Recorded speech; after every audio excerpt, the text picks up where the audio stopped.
Alright, welcome everyone. We're Semblance of Sanity. I'm Caleb. I'm Jacob. And we're here for Clannad After Story, episode 18. Tomoya and Ushio are going on a trip. Yeah, and they're going to get to be together. Yep, some good father-daughter time. First time since she was born. Mm-hmm. Yeah. Yeah. That's something that'll weigh on you a bit.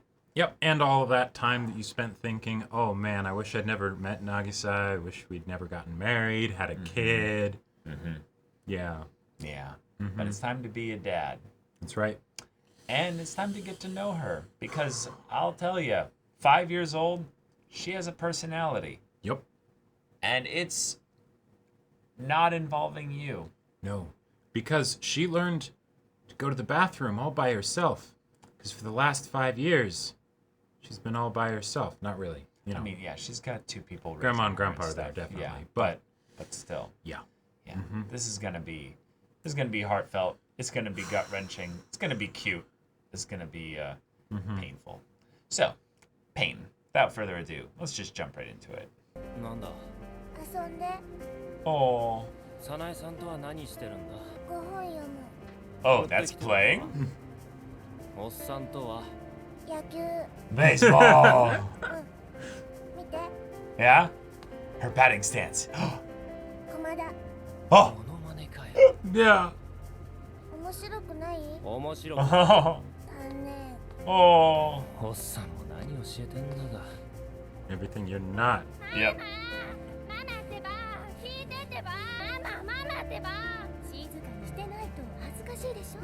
Don't be. せえちった周りのことも考えろ Don't be like that. Bro. Bro. You scared her. Yep. That is not 言 cool. ったんだあいつ泣いてたのか嘘つくなよ泣いちゃダメってあ誰が Oh. 早苗さんでも泣いていいところがあるってどこだよおトイレそり Oh. ゃトイレなら誰にも気づかれずに泣けるけどな泣きたい時には泣いていいんじゃないのか Oh. 今のうちに泣いといた方がいいぞ泣きたくても泣けないことなんて大きくなったらたくさんあるんだ Yep. Yep. No, I think I know what Sanai might have actually been unintentionally communicating with that, and it has actually nothing to do with Ushio. It might have been, but there's another way of looking at it that's, I would say, even sadder. これなんかどうだ Oh. Oh. Oh. Toy 無理す robot. るなよ Yep. 女の子向けのおもちゃの方が良かったんだろこれがいい Oh. これ好き Oh. お前もちょっと変わった趣味してるよな。いや、それで遊んでろ。 So is it going to be that Ushio is the girl and the toy robot 楽し is... い夏休みになってるんだろうか。そんなわけないか。俺なんかと二人きりで。 Oh, I see, I see. Ushio created a world where she could have a friend because she didn't have... She was the only person in the world. She was the only all person in the alone. world. Yeah, yeah. おトイレ Oh, 大きい方 okay. Her hair is Yeah. so cute. 一人でできた I love they're both tired walk. なんなんだよ。 Oh. 何か言いたいことあるんだろ。よし、言ってみろ。もう怒鳴ったりしないから。ママのこと教えて早苗さんに聞けよ。聞いても教えてくれないから Yep. 俺から聞けってか。早苗さんに聞いてくれ。俺からは話してくれなかったからって。 All right. Just cut straight to the heart of the matter. 牛よ。寝ちまうなよ。 Those eyes. ほら、ちゃんと帽子かぶって。今日はいっぱい歩かなきゃならないんだから。 Oh. It was almost like a head pat. Yeah, yeah. She's like, I like that. Mm-hmm. Papa, Papa, hold my hand. Okay, there's the sunflowers and the EOP. Yeah. So there's something we need here, don't we? 見たいよし。ほら、足開けよ。 Whoa! Ah. なあお前ほら Ah! Mhm. It's the cutest shit ever. Ugh. Oh, my heart. あんま遠く行くなよ And there we go. Yeah. 一応来てよかったってことか Hi. どうした なくなっちゃった Of course, yeah. Yeah. ロボット Robot. That's gonna be impossible to find. Yeah. お前 No が way. 住んだのってこの辺までだろ うん There's actually a really good way to find it. Oh, You want to yeah? know what it is? Cut down all the flowers. No. Because one of the problems is you'll accidentally double back on places that you've found. Oh. So what you do is you stand next to somebody, you walk a specific direction straight, and then you rotate the other person around, go Okay. back, you intentionally double back, and Gotcha. then that way you cover an entire area. And you cover each spot twice, You cover essentially. each spot twice, exactly. Whoa. Oh. Oh. なんだろう Don't walk too far. Don't walk too far. This is like exactly the spot from 岡崎智也さんですね。 from Welcome to the NHK. Oh. The suicide spot. ええ、存じております。私は岡崎志乃と申します。岡崎あなたの Whoa. 岡崎直之の母です。 Whoa. Okay, I mean, I forgot about 母 this. さんという方から連絡をいただき、 oh, that makes sense. ここ Okay. にいればあなたがいらっしゃるからと。早苗さんですか大きくなりましたね。お会いしたことあるんですか By the way, my daughter is あなたが小さい back in the field, and I just kind of left her alone there. あなたのお母さんの敦子さんが亡くなった後のことです。直之はまだ罪滅ぼしをしているところですか In more ways than も one. う出所して Oh, 自宅に戻ってるはずです Okay. 大変な思いをしたでしょう。いえ自分だけで愛する人を守って生きていく。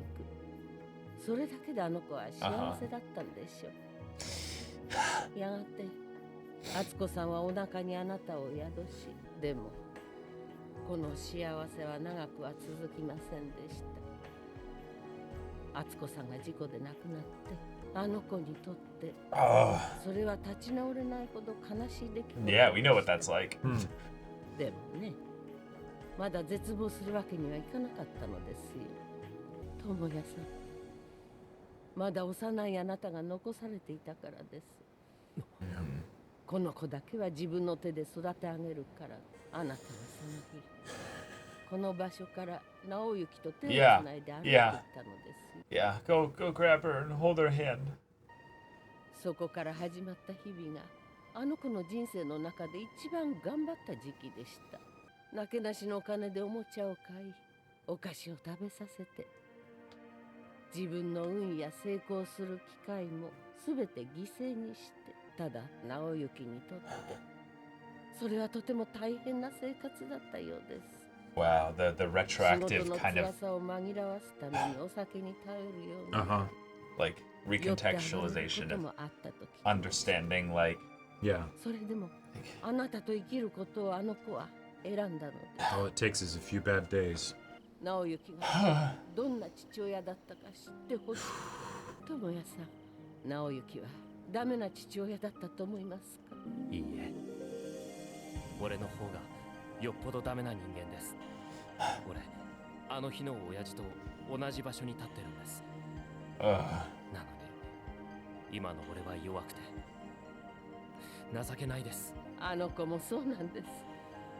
弱くて情けなくて不器用で、それでも子供のあなたにはできる限りのことをしました。私はあの子を誇りに思いたいのです。人間としてはダメなところはあったけれど、父親としては立派だったと。俺もそう思いますありがとうございます。 Oh. いや、ほっとしま It's し like た。 a grave behind them there. Mm-hmm. Almost. 智也さん、あの子は頑張りすぎました。そろそろ休んでもいい頃でしょう。直行に伝えてください。もう帰ってくるように。私はこの土地であの子を待ってますから。 Okay. Uh, 牛尾、あのロボットな、見つからないかもしれない。仕方ないんだ。だからまた新しいの買おうな。あれ一つだけだから売店にたくさん売ってたろ選んでくれて yeah. 買ってく The れた fact も that の he だから chose it. Yep. う。 Yep. 初めてパパが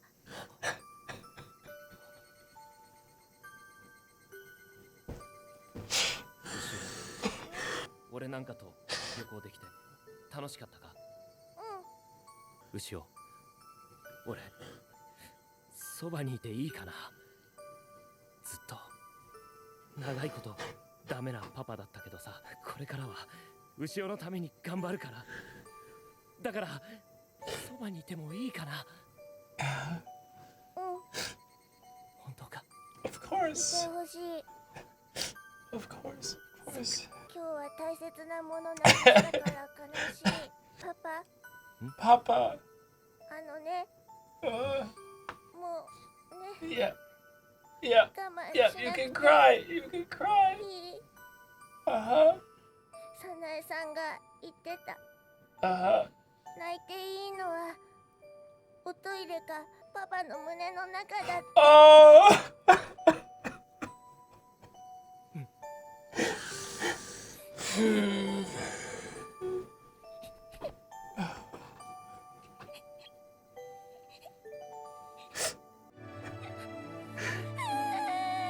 Uh, ごめん。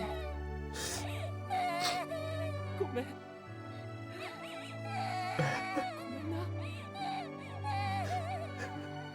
oh, so. ママの Uh, 聞きたいか？うん。よし、じゃあこっち来い。ママはないつだって泣いてるようなやつだった。最初会った時もさ、自信がなくて弱くて、学校の坂の下で突っ立ってたな。でな、その坂の下で man, I. 目つぶってアンパンだって。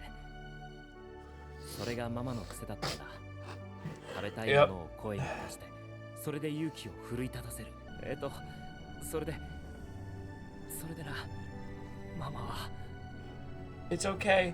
She'll hold you. Yeah, yeah, yeah, yeah, yeah. You can cry too. It's okay. It's okay. なぎさ、 It's showing her it's okay for her to cry too. And you guys can lean on each other. It's gonna be okay. Yeah, yeah, yeah. パパ、 Yeah, yeah. Yeah, yeah. なんだお前はね。悪かったな。ちょっとママのことを思い出したんだ。 Oh. よし、じゃあ話の続きだ。ママはな、その頃演劇を見たが He's reading a book to her. The book of their story. Yes, yes, 俺にしか守れないもの、 yes. 俺にしか守れないかけがえのないもの、 Oh, それは fuck yeah. ここにあった。 All right, y'all. That was an emotional. Yeah. That was an emotional asteroid just coming in and Yep. just impacting us and just throwing our world into turmoil and Like, chaos. So, all right, we got ourselves a bunch of firsts this episode. Their first trip. We now see how it kind Yes. of resolves. We now see why Sanai chose this place for the trip. This was his first time also meeting, I would say, as an adult at the very least, the mother of his dad. Right. So his grandma, which was a really cool thing to get some closure with that there. This is a first time in which he saw his father in a positive light at all, ever, in the whole show. Yeah. Like, there was never a point in the show, ever, right. that he saw his father in a positive Right, because light. the opening bit is how horrible it is at home. Yeah. You know, Right. That's the start. Yeah. You know, So like, the show basically saying, hey, once you've now come to the point where you realize that you're in a similar situation right, as you him, see exactly how you get to a place see like how this. exactly how that works, but then also because you're here, you're able to forgive, but also you're able to recontextualize a lot of the memories that you have Right. amidst the trauma, meaning that his father still wasn't a good father Right. in an objective sense. Yep. But he wasn't a father that he can't understand anymore. Exactly. He now knows Yeah. why he had those bad days. Yep. Why he lost a lot of his hope. Why he wasn't a good father.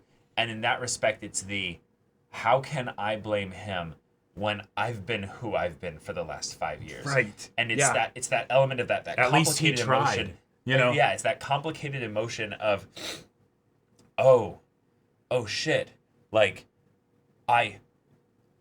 I totally get it. Now, one of the things I think that's very important to keep in context here is that he is doing this way, the way he's responding to this situation, not because he loved Nagisa more than Naoyuki loved Right. his wife or anything like that. Nope. This isn't any kind of comparison thing Yeah, in exactly. that angle. It's the aspect of, this is, I think, very important here, because I don't know sometimes with the way culturally elders are given way more respect in Japanese kind of settings than they are in the US. So that can be kind of like that can be a very foreign concept, and it's like, okay, wait, you know. Right. Uh-huh. But the idea is that the reason why Tomoya is responding to this situation this way is because that's what he was taught. That's what he saw his father do. Right. So there is an element Even of if where he his hates father it's did still set... No, ingrained in there. No, I know, yes, but I'm saying that his father did set him up for failure in this exact area. Yep. It's the unfortunate, horrendous hell of, no, his father can't be remotely blamed for the situation itself. Right. Because Nagisa passing away is just a cruel twist of fate. In the same way that his father couldn't be blamed for his own, wife getting killed in an accident, you know, and then Yeah. Yeah, exactly. How do you deal Shit with something happens. like that, right? And none of us, very few of us know what that's like. So how would we know we would be able to handle it in a good enough way? Exactly. You don't prepare for that. You roll the dice and hope for the best and hope you've got people with you. A good reserve and good people with you. Yeah. So by the fact that Sanai has set this all up, then the grandma ends up giving him basically the impetus to go back. Yeah. He then cries with her for the first time. He holds her hand for the first time. She calls him Papa for the first time. He sees her cry for the first time. They exchange basically like stories of Nagisa for the first time. It's just, Yeah. The amount of things that happened in this episode was staggering. so staggering, so much, and yet the episode was not rushed in the slightest. Not in the slightest. Like I love how you can have a conflict that revolves around Daddy yelled. Daddy yelled. Yep, Right, that's there you basically go. the There you the go. whole thing started from right there. Yeah. There's all the foundational stuff from before this and everything, but Daddy yelled. That's So scary. then she goes to cry in the bathroom. Right, Which exactly. then sets up him then talking to her about, what were you doing in the bathroom? Yep. Were you Uh-huh. crying? Right. No, don't lie. Well, and I Yeah. said that's the only place I can cry. Or there are places that you can only cry. And I loved that she set that up by being like, repeating exactly what Sanai's probably said. But then she's like, wait, I don't. She doesn't say the other one. Because she certainly doesn't feel like crying in Daddy's arms right now. And she also probably doesn't feel safe talking about him as daddy right yes, now. Yes. So Yes. Yes. one of the things that I love in stories where there's estranged family from the parents to kids is when kids call their parents by their first names. Yeah. And I like that that's not done here because she's too young to do that. Sure. But also it's a different kind of conflict where she doesn't feel vengeful or hatred for her father. Right. She more just feels the loneliness and the loss and the despair and the sadness. Yep. Thus, it's the I don't refer to you as daddy, not the I refer to you as Tomoya Exactly. or Okazaki. Uh-huh. Then when she calls him daddy, it's just Yeah. just a wash of emotion as you realize, wait, that was the first time. Uh-huh. That was the first time And- Papa, And the idea of Ugh. like he's trying to the fact that the toy thing came about as a result of him yelling, her getting scared, he doesn't fully like he kind of realizes that he scared her, but at the same time he's like, okay, well, whatever, that happened, That right? happened, yeah. And then he's like, oh, maybe I can like make it up to her by like getting her a toy. Kids like toys, right? Which is God. like, which is such a. It's Yeah. like, oh man, no, right? Like that's not gonna fix this thing. Yeah. And yet then in the midst of that, oh, he picked something out for her. And it was primarily, I think, because he was impatient about the fact that she wasn't picking a toy. Sure. There's so many things that this studio does with little bits of micro character animations that That's are so good. nonverbal storytelling. And the way he kind of did the like, okay, and then he turned back around. He's just like, I'm just gonna pick something, and he's like, how about this? Right. And then she like lights up Yeah. almost with the like barely even recognizing necessarily what it was initially before she's just like, wait, he picked something. It's like almost the audio, like the sound of hearing the man who she knows is her father, but she does not refer to him as father yet. Then picked something out for her. Whoa, this feels really nice. Yep. He's giving something to me, and he picked it. This is for me. He thinks I would like this. He knows me. He's connected to me. I'm not alone. Oh, Right. Oh, this feels so good. Yeah. And then we go to the flowers and stuff. And we actually get the the wonderful OP, scene yeah. from the first OP, and it's like, Yes. yes. Like there are Ugh. times when, okay, you just have to make something up for an OP or an ED, Sure. because you got to have some fun thematic visuals Running. to fit, and running always works, Yeah, right? running always Running works. is a classic, right? It's a classic. There was a classic Soul Eater one where I actually watched the show because of a scene from the OP, Soul holding Maka and crying, and I was like, holy shit, I need to see this. Wasn't in the show, No. but I'm so glad that whole bit of her running through the field God. is here, and it's so perfect. Yeah. And then she loses the toy. She loses the Yeah. toy. The robot that's alone in another world with a little girl who's alone. Yeah. Yeah. They're wanted very a friend. Yeah. There's very much a thought in my mind of, no, that robot's actually gone. You can't find it. It's not possible. Maybe it's in another place now. It's in another place. I also very much loved the I think they were sunflowers. I don't think that was a grain. I believe it was I don't sunflowers, think yeah. it was a grain field of some kind. Yeah. No, dandelions, they're maybe? dandelions. Yeah. Yeah, they're the little yellow Uh-huh. in bloom dandelions, basically. Okay. I would love to know if there's some kind of because flowers have a lot of Like different meanings. languages. Like there's like a language of symbolism with regards to flowers. But the idea that they're in this yellow, vibrant, full of color, life, and just this bed of flowers and stuff, and yet she was alone in that and happy. Yeah. Because in a weird way, this is a little bit of a reach, I think, but the toy represented him. Sure. There was an element of him that she is able to hold with her, and it was, Daddy gave this to me. Right. And then in the moment of joy, something happens. Daddy yells. Something She hard loses to- Daddy. She loses Daddy. And then she comes back to him and is like, I lost it.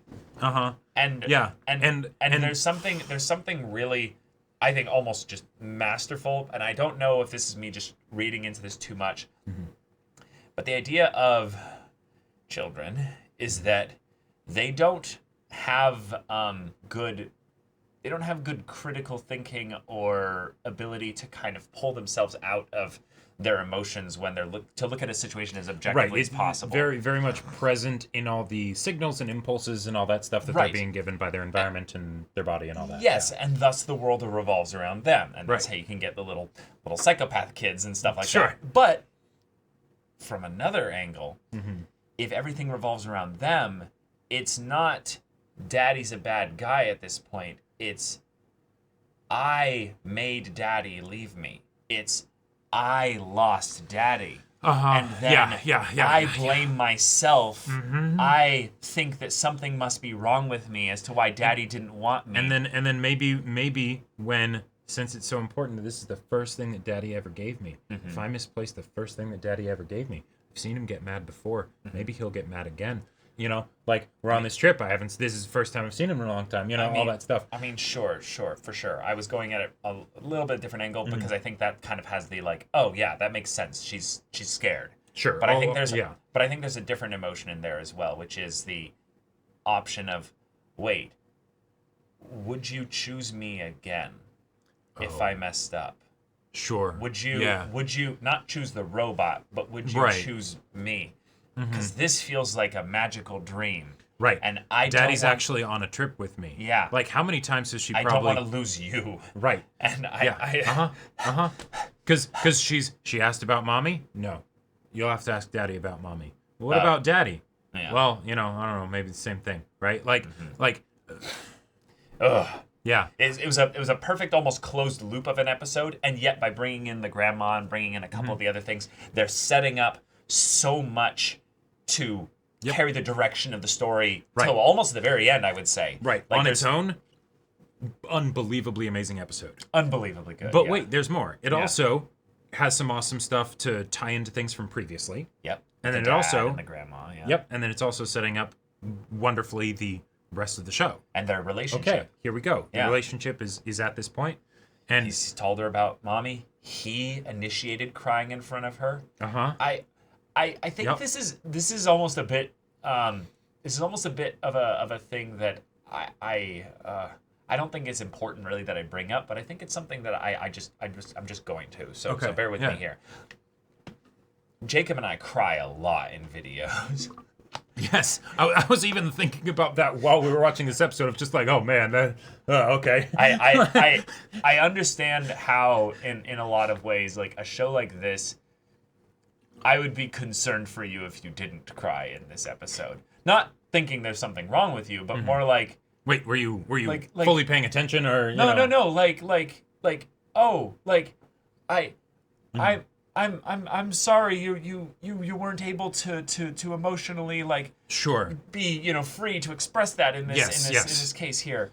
But this show it hits so many different angles that I feel like you could talk about it not just as a story, but almost as like a form of therapy for young kids and for single parents and stuff like that with kids that they're struggling to connect with, because there's so much about this that is cathartic, despite it garnering such visceral, emotional response. Like, if that makes sense. It could be very easy for just because you can elicit strong emotions from a person does not mean that is welcome or they will enjoy it or they will think fondly on it. This feels like in a lot of ways the difference between Clannad versus a lot of the other, like, we're going to have general tragedy, kind of like stuff in there where it's, oh no, cough cough, anime girl dies, isn't that so sad? And not to say it isn't sad, it can be totally sad, right? But it's such a small filter and perspective on the breadth of emotions that can be gotten at, and that can even be sometimes it can be something for me where I can almost get a little like mad at the show, where it's like, totally. Oh come on, why are you just bringing up these emotions? Why are you playing that same song over and over again? Yeah, exactly. To make me cry. Exactly. I don't care. Okay, about yes, this, the anime girl has the gigantic tears welling up in her giant eyes. Yeah. All right, cool. It's effective, but like, But then there's stuff like this where there is so many different emotions happening that can touch on so many different times of our lives and struggles and things like that. Yeah. And that it's not just one note. We could theoretically just think about the emotions of Tomoya when he's talking to her at night, and then he's like, "Oh, what's up? What are you wanting to ask?" You know, and he's thinking it's going to be something like fairly basic, and then she's like, "Can you tell me about mommy?" Mm-hmm. And all of a sudden he's just like, "Oh,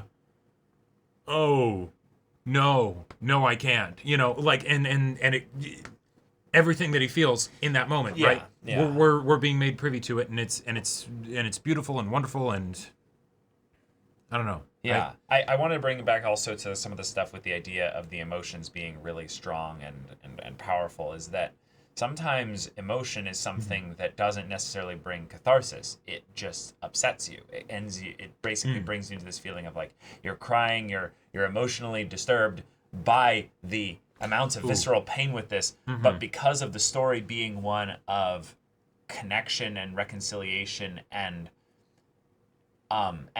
restitution almost, or restoration of the relationship, the amount of catharsis in just this episode is astounding, despite it starting with him yelling at her. Right.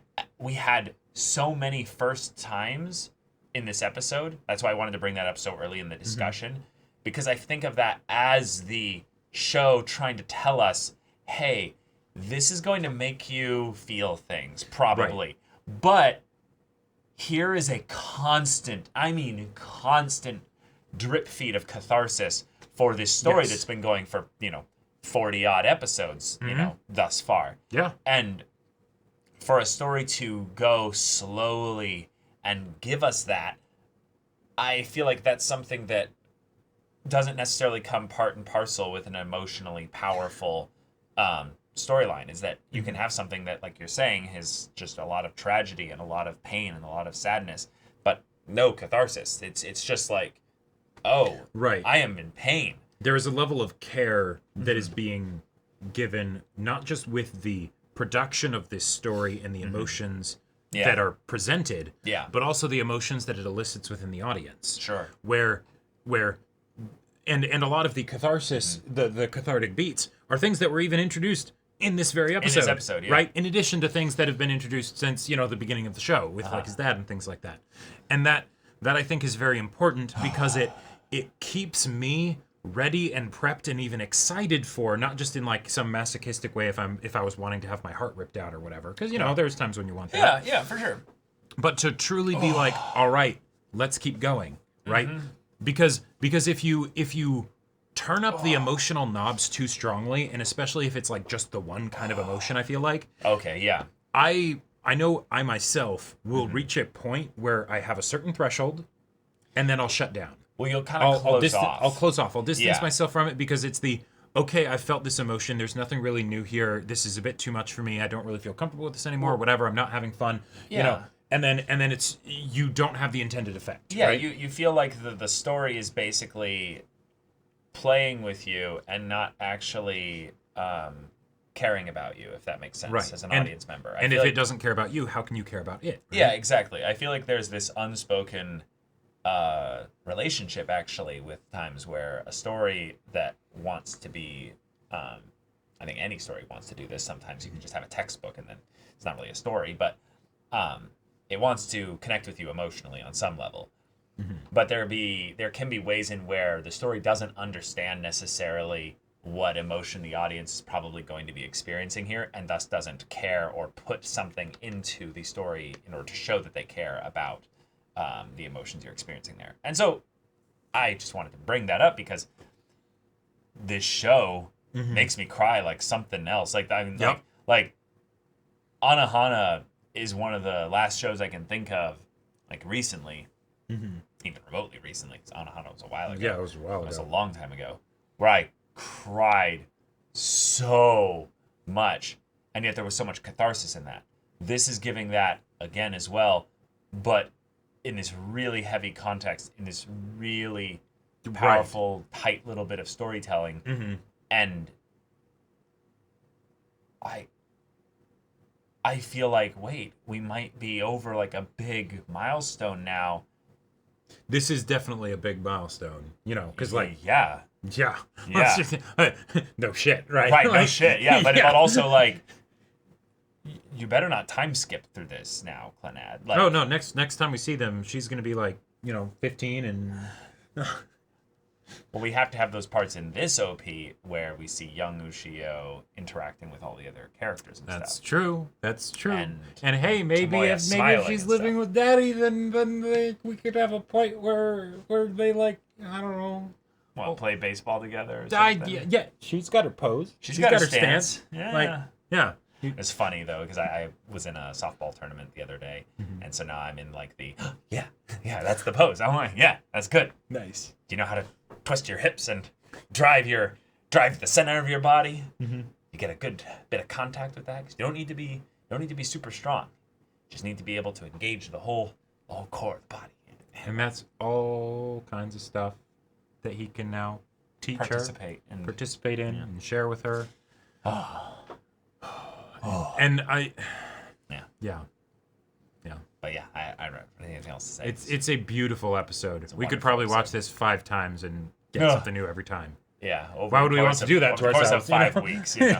yeah, exactly. Pace them out. Yeah. Well, y'all, thank you so much for watching this episode's reaction and discussion. If you want to see the next episode's reaction and discussion right now, though, go check out the link in the description below for our Patreon. You can get an early access there. You can watch full-length timer reactions there, and all this comes with Discord access, so you can chat with us in the community there about this show, about anime in general, and also be sure to check out our Twitch channel. We do streams every weekday. The info's in the description. Yeah, so if any of that interests you, we'll see you there. But until then, we're Semblance of Sanity. I'm Caleb. I'm Jacob. And we'll see you all next time.